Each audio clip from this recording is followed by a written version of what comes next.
Academy of Islamic Propagation. Acadib. ní Matthew chapter 5 verse 22 Jésù ní ẹni bá pe ọmọ ìyá ẹ̀ ní fool yóò wọná. I swear by Allah, bẹ́ẹ̀ni. this is contained in Matthew 5:22. But the same Bible, Matthew 23:17, nínú ti bí Jésù náà ló ti wo àwọn Júù ló ti ní you blind fools. Mo wá bí Christian kan léèrè pé kí ló ṣẹlẹ̀ yẹn, ó ní àfà àwọn tí ó kọ̀mọ̀ yẹn nínú Bíbélì wọ́n parọ́ mọ́ Jésù ni. Ó nítorí pé Jésù ò lè sọ pé ẹni tó bá pèèyàn ní fúùlù ó wọná kó jẹ́ pé òun náà ló tún wá pé fúùlù. Ó lànà bí Ọlọ́run gbọ́dọ̀ ṣe bẹ́ẹ̀. Ìyẹn nínú Bíbélì. Nínú Bíbélì yìí kan náà ni Jésù sọ fún ọmọ lẹ́yìn ẹ̀ pé ẹ má wọ̀rí ebi tí ń pa yín látàárọ̀ tí ẹ bá débi igi ọ̀pọ̀tọ́ ẹ jẹ ẹ mu. Wàláhì Bíbélì ní Matthew 20 ní Mark 11:12. Orúkọ mi ni Sunday Arúmẹ̀mí. Sunday Arúmẹ̀mí. Arómẹmẹ. Sunday tẹ̀yìn ó yàtọ̀ sí Sunday tó kúrò ń bí. Bẹ́ẹ̀ni. Ìbéèrè tẹ̀yìn ìbéèrè tí ó máa mọ́pọ̀ lọ́wọ́ ni. Brother Sunday ẹ má bínú nígbà tẹ́ ẹ jókòó tí Mr. Sunday tó kúrò ń bí ń béèrè question ṣé kò mọ rí yín lára iwájú Ó fẹ́ jọdẹ. ẹ bá ń gbé títóbi fọlọ. Ṣé rí gbogbo ẹni bá ní ọpọlọ ẹ mọ̀ pé ó dàbí ìgbà tí Brother Matthew náà ń béèrè question lẹ́ẹ̀kan ni tó ní wọ́n kàn án ó sì kú wọn à sì pa. So oríṣiríṣi ìbéèrè la máa ń rí àfi kọ́lọ́n kó tó máa fún wa ní sùúrù o ẹ bá ń ṣàmì. Ṣé bí Àkúrẹ́ la ti ń ṣe wá àsìnjọ́ kan ẹnìkan bá sì gorí stage kí ni ìbéèrè yín wọ́n bá ní àáfàá Adépọ̀jù ò ní di June 6 nísọlọ ò ní di June 6 ẹ jẹ́ ká bẹ́ẹ̀ tẹ̀ mo wá wò báyìí pé ó dáa mo ní tí n bá wá kọjá June 6 nǹkan that was 2001 èsì àti gbàgbé 2001 mo ní tí n bá wá kọjá June 6 nǹkan ó ní mi lè di June 6 àwọn èèyàn bá dìde mo ní ẹ̀yin ẹ fẹ́ wá gbèjà mi ṣé wàá fọ́ létí ni ẹ mọ̀ pé kì í ṣe gbogbo ẹni tẹ́ ẹ bá rí tó daṣọ wèrè bora tí ó wá mú igi lọ́wọ́ tẹ́ wá wọnú ẹrù ẹ̀ tẹ́ rí bíi búrẹ́dì bíi ike omi nǹkan kan bí ọ̀rá pure water gbogbo wọn kọ́ ni wèrè àwọn wèrè kan wà tí ì ṣe wèrè aláṣọ tó jẹ́ pé spiritually they are mad psychologically they are mad. Ọlọ́run ní yá ìwé èrè Brother Sunday kí làwọn ìbéèrè yín ò jàre. Ìbéèrè tí mo fẹ́ béèrè nítorí bí ojú bí mo ṣe máa ń wà tí ọ̀pọ̀lọpọ̀ àgbékalẹ̀ yín. Bẹ́ẹ̀ ni. Ó fẹ́ jọ bẹ́ẹ̀ lójú mi bẹ́ẹ̀ ni pé n tó lọ ń sopọ̀ àwa fẹ́ máa yà wọ́n. Oh yes. Tí àwọn n tó dẹ̀ wà nínú Quran tí ò sì fi gbogbo ara fẹ́ fi jọ pé bóyá bí ẹ ṣe máa ń wàásù yẹn lọ́lọ́ náà ṣe ojú tọ́lọ̀ ń fi wà tí bó ṣe gbé kalẹ̀ lórí àwọn Yahudi àti àwọn Nasara àti Júù. Bẹ́ẹ̀ni. Tí wọ́n bá ní kí wọ́n sọ nípa ti ọ̀rọ̀ ti Paul nínú àwọn ìṣesí àwọn Christian apá kan tó jẹ́ fada àgbékalẹ̀ Paul ẹgbẹ́ súnmẹ́nu. Àgbékalẹ̀ Paul ni. Àwọn fada yẹn àwọn kì í márì. Bẹ́ẹ̀ni. Bẹ́ẹ̀ sì ni Bíbélì ní ẹ máa bí sí i ẹ máa rẹ̀ sí i Paul ló gbé kalẹ̀. Bẹ́ẹ̀ni ṣùgbọ́n tá a bá wá wọnú Quran Ọlọ́run tún kọ̀nfàmù ẹ̀ wípé a sì fi àánú àti ìkẹ́ sínú àwọn tó ń tẹ̀lé Jésù lẹ́yìn wọ́n sì dá sílẹ̀ àṣà kí a má ní ìyàwó láti máa fi wá ìyọ́nú Ọlọ́run ó wà ní Quran bẹ́ẹ̀ Ọlọ́run sì kọ̀nfàmù ẹ̀ ní Quran 57 verse 27. Ó yá ẹ̀ka ń bẹ̀ náà Quran 57:27.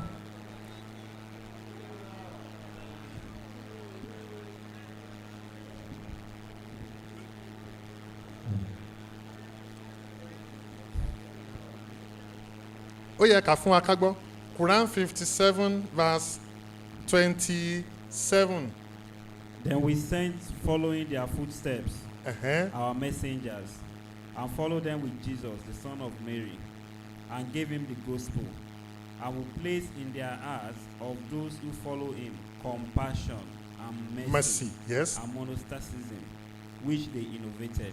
We did not prescribe it for them, except that they did so, seeking the approval of Allah. But they did not observe it with due observance. So we gave the ones who believe among them their reward, but many of them are defiantly disobedient. ẹ jẹ́ nǹkan ní Yorùbá. Ẹ kà Yorùbá.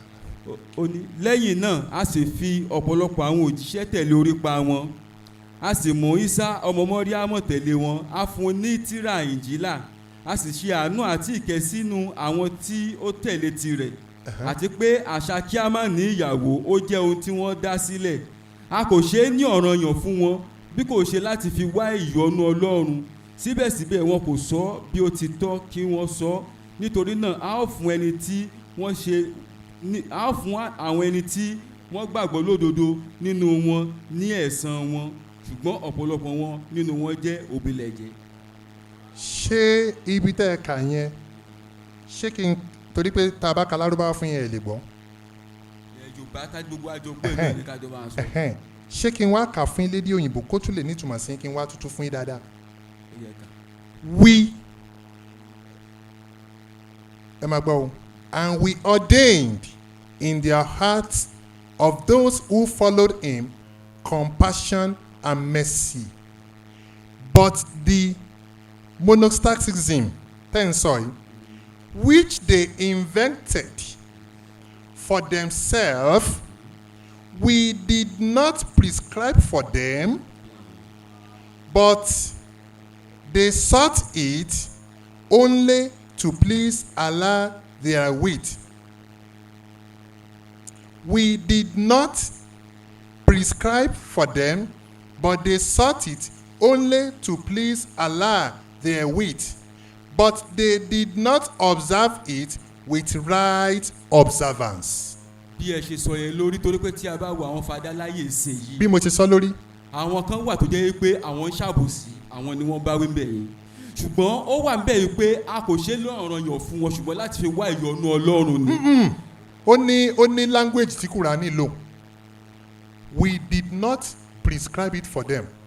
A kò pa wọ́n láṣẹ kí wọ́n ṣe bẹ́ẹ̀. Ẹni tó gbé kalẹ̀ náà òun náà sọ pé òun gbà wọ́n lámọ̀ràn ni, kì í ṣe pé òun fi pa mú wọn. Ẹ máa gbọ́, ó ní a kò pa wọ́n láṣẹ kí wọ́n ṣe bẹ́ẹ̀, ṣùgbọ́n wọ́n ní àwọn ń ṣe láti fi mú inú Ọlọ́run dùn.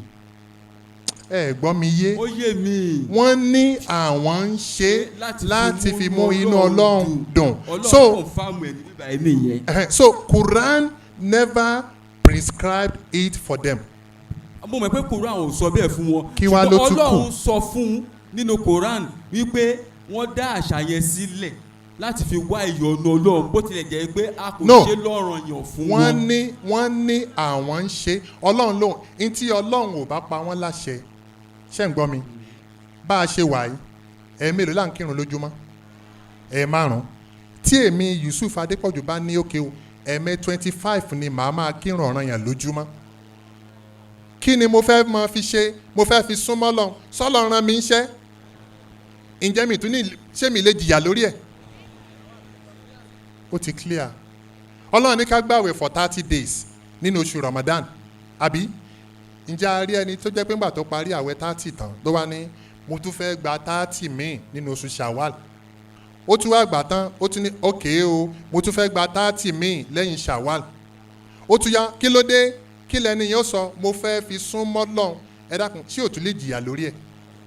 Brother mi, in tí ò bá ti ní problem, ẹ má jẹ́ àfà. We did not prescribe it for them. Ṣùgbọ́n wọ́n ń sọ pé àwọn fi ń múnú Ọlọ́run dùn. Wọ́n ń sọ wípé wọ́n ń sọ pé àwọn fi ń múnú Ọlọ́run dùn. Ọlọ́run ò ní ọkàn dẹ̀ mọ́ ẹ̀. Ìtọ́lọ́run ò prescribe fún wọn. Ẹ̀gbọ́n tọ́lọ́run sọ ni tẹ́ bá kàdí sálẹ̀. But they did not observe it with the right observance. Ṣé rí nǹkan tó ṣẹlẹ̀ láàrin yẹn? They don't have the right to observe it. Ṣé rí nínú ẹ̀sìn Christian? Kẹ́ ń gbọ́. Tí wọ́n bá ní kí wọ́n sọ nípa yẹn pé n tó fà tó fi ń jẹ́ orí ọ̀fẹ́. Oríṣiríṣi wà ní Quran. Nítorí pé tẹ́ bá ka Quran 350.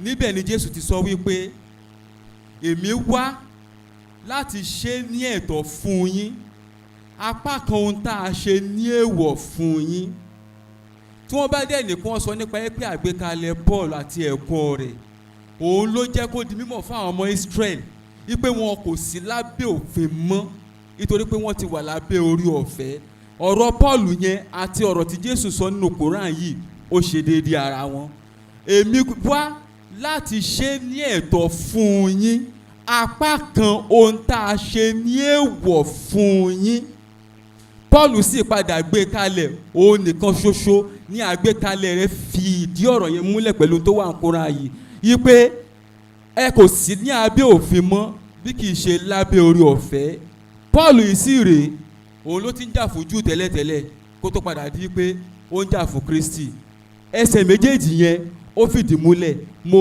wá láti ṣe ní ẹ̀tọ́ fún yín apá kan ohun tí a ṣe ní èèwọ̀ fún yín kò sì sí ẹni tó ní agbára rẹ̀ láti yí nǹkan tí Ọlọ́run sọ wípé kò tún rí bẹ́ẹ̀ mọ́ tàbí wípé nǹkan yìí ti jẹ́ṣẹ̀ tẹ́lẹ̀tẹ́lẹ̀ mo dẹ̀ tún wá yí padà kó má jẹ́ ẹ̀ṣẹ̀ mọ́ ara orí ọ̀fẹ́ tí Jésù fi yàtọ̀ sí anybody òun nìyẹn Paul ló sì fìdí ẹ̀ múlẹ̀ nínú Koran kò takora wọn.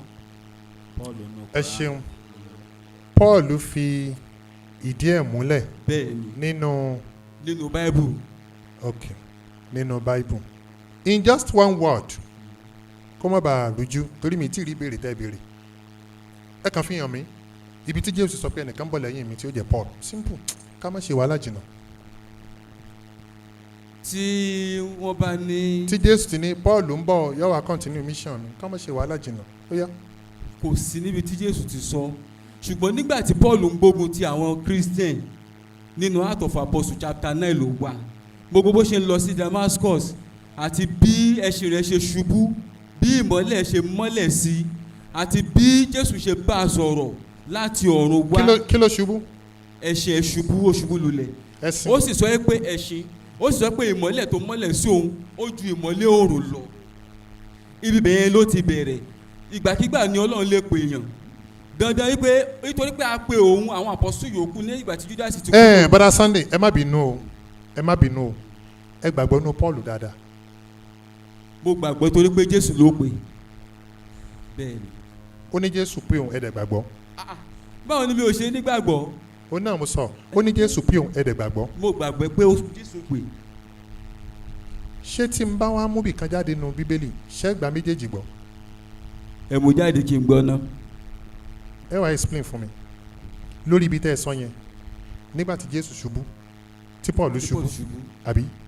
now ẹ bá mi sí Acts of Apostles chapter 9 verse 4 to 6. ẹ gbọ́ o ẹ ṣí 22 náà ẹ máa gbọ́ o ẹ farabalẹ̀ o ẹ̀yin yẹn you be the judge now ta ló ṣubú ẹ ṣí bẹ́ẹ̀ dáadáa please ta ló ń sọ̀rọ̀ yẹn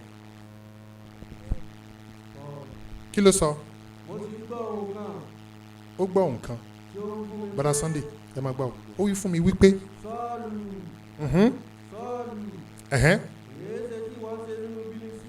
carry on.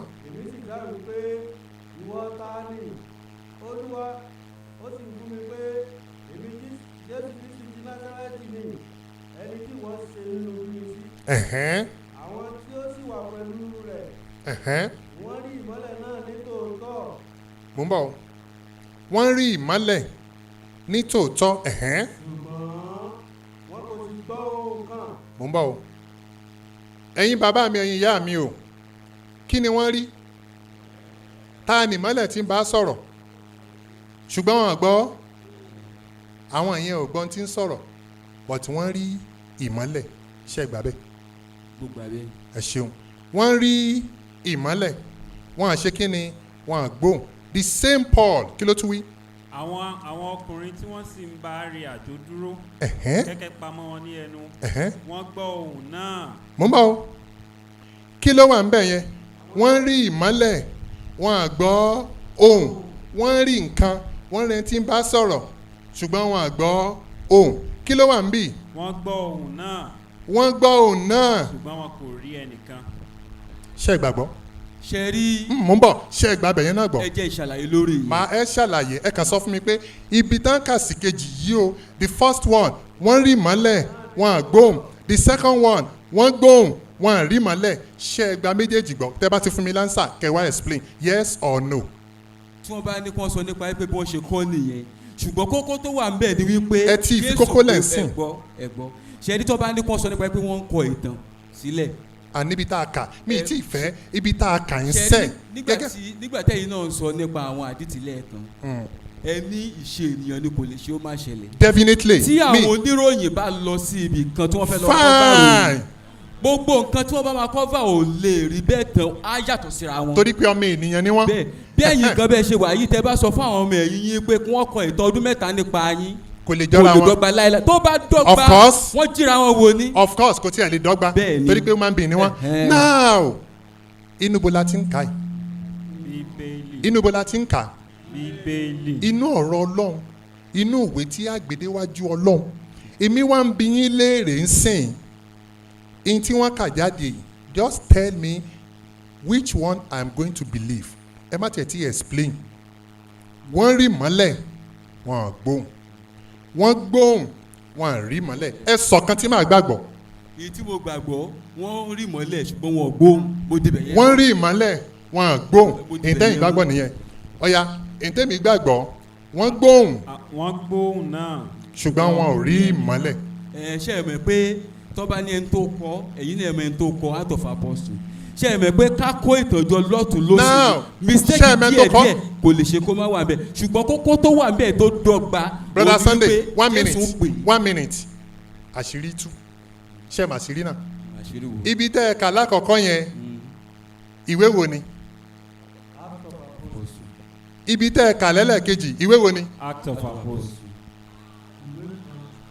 ṣe rí lórí ìyẹn kókó tá a dìmú ṣe rí àwọn kankan máa ń wà tó jẹ́ pé àwọn yẹn á lè máa dìmú lọ títí ṣùgbọ́n kókó tá a dìmú ni pé Jésù ń pè é ìyẹn ni kókó tí ó yàtọ̀ ní gbogbo tí wọ́n kọ síbẹ̀ ìyẹn gangan kókó kò dẹ̀ síbi tó ti padà sọ̀rọ̀ nínú Act of Apostles yẹn àti gbogbo ìfúnkan tó fi mọ́ nu Gálátíà àwọn ẹ̀kọ́ tó kọ sí àwọn èèyàn ó sì ń padà sọ bẹ́ẹ̀ pé òun o wọ́n ti mọ̀ tẹ́lẹ̀tẹ́lẹ̀ gẹ́gẹ́ bí ẹni tó ń jà fún Júù ó dẹ̀ sọ pé ibi tóun ti kọ́ ẹ̀kọ́ lábẹ́ ẹ̀kọ́ Gamaliel ó sọ gbogbo ṣe ó sì sọ pé àwọn àlùfáà gan lè jẹ́rìí sí wípé òun lọ gbàṣẹ ní ọwọ́ wọn láti lọ sí Damascus láti lọ mú wọn so gbogbo orú yẹn òótọ́ ni nítorí pé kí ni bí Jésù bó ṣe lọ bí Jésù ṣe pè é ẹ̀rí fìdí múlẹ̀ lórí ìyẹn òun sì ló padà wá jẹ́ gbòǹgbò nínú ẹ̀sìn Kristi ó ní pé Jésù pé ó sọ pé èmi ò fi ọ́ ṣe àlùfáà fún àwọn kèfèrí Nítorí tí òtítọ́ òun ò fi ọ́ ṣe àpọ́stù fún àwọn kèfèrí so lórí ìyẹn àwọn nǹkan díẹ̀díẹ̀ tó bá ń ṣẹlẹ̀ nínú tàn kókó ni pé Jésù pé ń tà àdìmú nìyẹn ń tó wà bẹ́ẹ̀ nìyẹn so tó bá ní kí wọ́n sọ nípa ẹ pé lórí àwọn bòmíì tí mo tún lọ. bàbá wa former pastor Nurudeen ẹ dákun ẹ wá ọlọ́run má má ṣì wá lọ́nà ìwé tá a gbé déwájú ọlọ́run mọ̀ lélẹ́yìí èwo la fẹ́ gbàgbọ́ ẹ̀yin ìyá mi wọ́n gbóhùn wọ́n rí mọ́lẹ̀ wọ́n rí mọ́lẹ̀ wọ́n gbóhùn. ṣẹ̀rí nínú ìtàn mi Brother èèyàn Sunday. kò lè ṣe ó máa ṣẹlẹ̀. nínú ìtàn mi nìyàn Bẹ́ẹ̀ni. kò lè ṣe kó má ṣẹlẹ̀. 1 minute. kókó tó bá Mo bọ̀. ti dìmọ́ra 1 minute. wọn òun ni ká máa dìmú nítorí àwọn mistake yẹn kò lè ṣe ó máa ṣẹlẹ̀ nínú àkójọpọ̀ ọmọ èèyàn. ẹ̀ṣẹ̀ dóró o ikú ni oró ẹ̀ṣẹ̀ ẹ̀ṣẹ̀ dóró o ikú ni oró ẹ̀ṣẹ̀ ọ̀run àpáàdì o lẹ̀ṣẹ̀ ń gbọ́mọ ènìyàn rè ọ̀run àpáàdì lẹ̀ṣẹ̀ ń gbọ́mọ ènìyàn rè torí náà bẹ́lẹ̀ ẹ̀ṣẹ̀ rẹ̀ làjà lónìí kó má bàa kùnà mo ní kó má bàa kùnà ilé ológo. kí ni nǹkan tẹ fẹ́ fààyàn lórí ẹ̀. ẹ ṣeun nǹkan tí mo fẹ́ fàyọ náà mo kọ́kọ́ fi kọ orin yẹn ẹ̀ṣẹ̀ ló ń gbé èèyàn wọ inú iná abẹ́gẹ́ ó jẹ́ kírísítẹ̀nì ó jẹ́ mùsùlùmí ni ẹ̀ṣẹ̀ téèyàn bá dá òun náà ló máa dictate ibi tí ṣáìdì ibi tó lọ́ọ́ máa fi sí ẹ wo Nàìjíríà wa tá a wà yìí tó bá gbé product kan sílẹ̀ tí àwọn NAFDAC tí wọ́n bá check ẹ̀ tó bá rí i pé kò qualify kí ló máa wá sí ilé ẹ̀ kò ní ṣiṣẹ́ mọ́ nǹkan tá à ń sọ bíbí nísìnyí nǹkan méjì ni àtẹ̀gbọ́ àwọn abòrìṣà àbáwọn ń dùn torí mo sọ pé àti Christian àtàwọn abòrìṣà the same thing náà ni wọ́n torí ìlù tí wọ́n ń lù lẹ́yìn eégún òun náà ni wọ́n ń lù nínú chọ́ọ̀chì àwọn tó ń kọrin lẹ́yìn eégún àwọn náà ló ń kọrin nínú chọ́ọ̀chì so àtàwọn eléégún àtàwọn chọ́ọ̀chì the same thing náà ni wọ́n now kí la fẹ́ sọ ń bẹ̀ ọ̀rọ̀ salvation là ń sọ bíbí tó bá jẹ́ wípé salvation tí ọkàn yín lẹ bá wá síbi bí abẹ́gẹ́tì òun lẹ́dù kò ń ṣe ká ẹ wá síbi bí máa ágìw àwa ágìw jù yín lọ nígbà táwa náà ń ṣiṣẹ́ pásọ̀ ṣùgbọ́n nígbà táwa náà wá rí táwa cross check tá à ń wo làwa náà wá wo wípé ó dàbí ìgbà tí wọ́n fi nǹkan kan bò wá lójú ni náà ẹ jẹ́ kí n wá sọ fún yín sẹ́ẹ̀rí nípa ti Paul tẹ̀ ń pariwo àwọn ọ̀gá mi ti sọ díẹ̀ ń bíbẹ̀ ṣùgbọ́n mi ò ní time láti tẹ́ ẹ bá fẹ́ quotation mo lè máa kóòtù ẹ̀ fún yín ìkíní Paul kò ń ṣe ọmọ Jerusalem is from Rome tẹ́ ẹ bá mọ̀ Sọ́ọ̀lù lórúkọ ẹ̀ láti ilẹ̀ ó jẹ́ lọ́ọ̀yà ó dẹ̀ jẹ́ ẹni tó máa ń travel second ó travel títí ló travel dé Syria nílùú kan tí wọ́n ń pè ní Táì ibẹ̀ ló ti bá àwọn ìránṣẹ́ Jésù àwọn ọmọ ẹ̀yìn ẹ̀ ibẹ̀ ló ti bá wọn pàdé from there ó wà pẹ̀lú wọn ló tẹ̀lé wọn lọ sí Jerusalem nígbà tó tẹ̀lé wọn dé Jerusalem ó fẹ́ máa bá wọn jáde wọlé papọ̀ but ìwà títí ẹ̀ pẹ̀lú nǹkan tó ń bá bọ̀ ó yàtọ̀ sí tiwọn wọn àgbáláyè ìgbà tí wọn àgbáláyè tí o mọ bó ṣe lè mingle pẹ̀lú wọn the next thing ni Act of Apostles chapter 22 tí wọ́n sọ títí dé 24 ló jáde wípé òun lọ sí ọ̀nà Damascus òun bá Jésù pàdé òun rí mọ́lẹ̀ ó sápa ìgbà tó dẹ̀ sọ tán wọn bá ágìw ṣébó ló ń pasíkúùtì wọn tẹ́lẹ̀ nígbà tó dẹ̀ ti sọ pé òun bá Jésù pàdé yẹn they were very happy Ananias chief prince nígbà yẹn òun ló baptize yẹ òun ló baptize Paul nígbà tó baptize Paul tán abẹ́gẹ́tì now Paul wá wo nísìnyí pé tẹ́lẹ̀ òun fẹ́ darapọ̀ mọ́ wọn òun ò ráyè bẹ́ẹ̀ nísìnyí ayé ti ṣe kíni ayé ti gba òun by the time tí ayé wá gbà tán òun wá ń wo rẹ̀ gẹ́gẹ́ bíi lọ́ọ̀yà ṣé bí Barnabas ló wá pé Barnabas ló wá pé ní ibi tí wọ́n ní ìlú tí wọ́n ń pè ní Antioch òun ló sọ wípé kánjọ máa ṣe ṣùgbọ́n nígbà tó dàbí ẹ̀kọ́ Paul àti Barnabas ó yàtọ̀ ìjà wà láàrin wọn ṣùgbọ́n torí owó àti torí ìmọ̀ tí Paul ní kò jẹ́ kí ìwé Barnabas wọnú Bíbélì Barnabas náà òun náà wà kọ ìwé títẹ̀ oní Gospel of Barnabas ó wà láyọ̀ nǹkan tí ó dájà òun àti Paul lẹ̀ ẹ́ rí inú ẹ̀ náà kí ni mo wá fẹ́ fàyọ ni wípé Ananias tó baptize Paul tó fi di apostle Paul ẹ rí wípé nígbà tí ó dàbí pé confusion gan wà Festus kọ́ ni ó sọ fún oní Paul olórí níbi tí wọ́n kà lẹ́kàn torí ẹ̀kọ́ òdì kí ló sọ Jésù sọ wípé òun ò wá pa òfin àwọn ìránṣẹ́ run ó sọ wípé gbogbo àwọn òfin yẹn ni òun náà wá tẹ̀lé Paul wá sọ wípé nísìnyí oore ọ̀fẹ́ ni a lè dẹ́ṣẹ̀ nísìnyí kó oore ọ̀fẹ́ kó ṣe kíni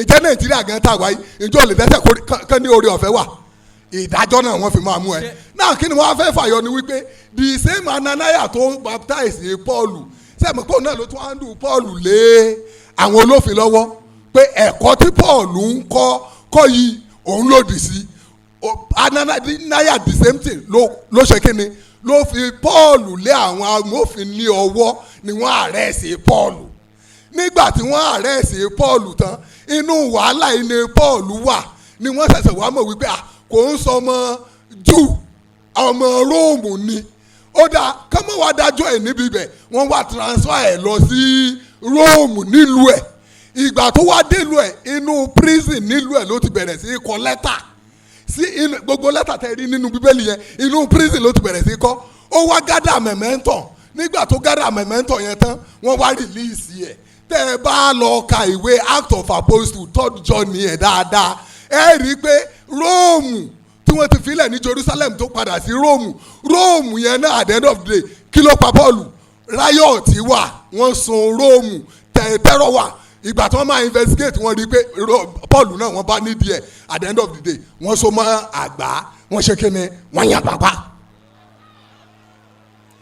bìkínì ẹ̀ kò dáa ìparí ẹ̀ kò dáa. So èwo lẹ wá fà bíbẹ̀ nǹkan tẹ́ ẹ bá fẹ́ béèrè tí ò bá yé yín ẹ béèrè ọ̀pọ̀lọpọ̀ even àwọn míì wọ́n sì ń bí wọ́n wà ń ta sẹ́gẹ̀tì nísìn wọ́n ń gbọ́ wa wọ́n dẹ̀ ń wò wá sẹ́gẹ̀tì nǹkan tó bá máa ṣe oníkálukú láǹfààní òun ni kẹ́ ẹ sọ kò ń ṣe argument tẹ́ ẹ argue kò lè gbé yín débi kankan tẹ́ ẹ bá mọ̀ wípé ọkàn yín kò ṣe Islam ṣùgbọ́n nǹkan kan ń rú yín lójú tẹ́ ẹ fẹ́ mọ̀ ẹ béèrè bíbélì tí already sọ ó lọ́nà méjì ni ọ̀nà ìparun àtọ̀nà ìyè tó o bá ti select ọ̀nà ìyè kí ni the next thing ọ̀nà ìparun ni ó ní many are called but few are chosen sẹ́gẹ̀tì mi nísìn ẹ jẹ́ káwọ́ náà nísìn ẹ wo Ìbàdàn yìí tá a bá ní ká máa wò lọ churches ló pọ̀ jù ń bí bẹ̀ bísínẹ́ẹ̀sì ni sẹ́gẹ̀tì mi nísìn nǹkan tá a dẹ̀ ń tà láti sọ ń bí ni ẹ̀ tá à ń fi múlẹ̀ ní ẹ pé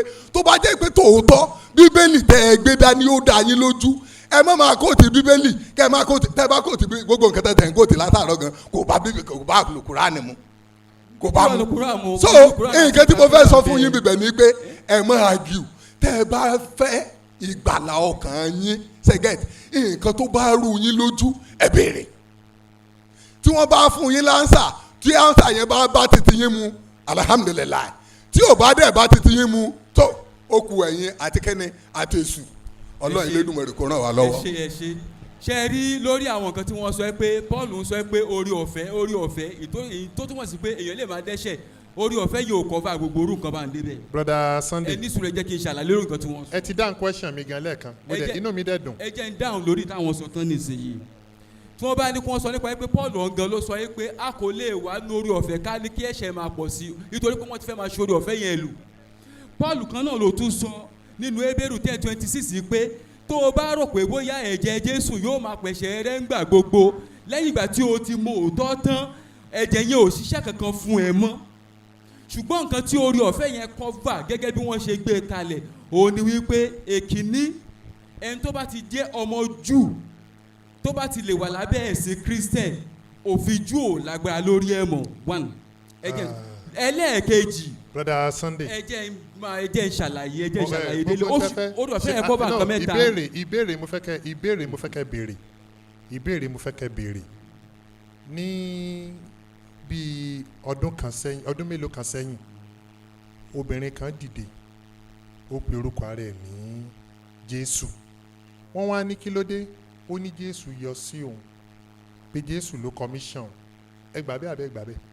oríṣiríṣi ni àwọn èèyàn ti sọ Jésù náà dẹ̀ sọ ebi tó bá ti di lópin oríṣiríṣi àwọn èèyàn ni ó jáde èmi kàn bí ń léèrè just ẹ̀ka Jésù náà sì sọ àsọtẹ́lẹ̀ yẹn kí Jésù ò tó dé lálákọ̀ọ́kọ́ àwọn kan ti kọ́kọ́ pera wọn ní Mèsáyà orí tó ń bá tún padà wá àwọn kan ó tún pera wọn ní Mèsáyà irú wọn làwọn yẹn Reverend King ni Jésù Òyìnbó ni bẹ́ẹ̀ ẹ gbà wọn gbọ́ èmi ò gbà wọn yẹn gbọ́. fine now inú mi ìbá wa dùn kò bá cement ìgbàgbọ́ yín nínú Paul ẹ kàn fi hàn mí tí Jésù ti prophesy pé Paul ló ń bọ̀.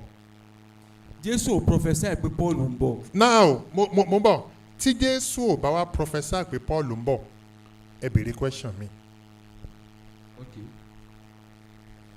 lára nǹkan tí mo fẹ́ kọ́ wọlé pé ìyá tó bí aṣọ ló bí ṣòkòtò ó wá fẹ́ dàbí ẹni pé bóyá fẹ́ máa yà wọ́n nítorí pé nínú Quran Ọlọ́run jẹ́ kó di mọ̀ fáwọn mùsùlùmí ipe ẹ kò gbúdọ̀ fẹ́ kèfèrí ẹ kò gbúdọ̀ fẹ́ ọmọ yín fún wọn ẹ kò gbúdọ̀ fẹ́ àwọn náà Ọlọ́run sọ lóríṣiríṣi torí pé kí ni inú náà làwọn ń pèrò sí Ọlọ́run sì ń pèrò sínú àlùjọ náà sínú ọgbà ìdẹ̀ra ṣùgbọ́n Ọlọ́run wá fọwọ́ sí pé lónìí yìí a ṣe ní ẹ̀tọ́ fún yín ohun gbogbo tó dára lọ́dọ̀ àwọn onítìrà oúnjẹ wọn ni obìnrin ọmọlúàbí wọn ni obìnrin ọmọlúàbí yín ni ẹ lè fẹ́ wọn ẹ má yàn wọ́n lálẹ́ ẹ fún wọn lówó òfẹ́ wọn Ọlọ́run wá fi wọ́n nì sí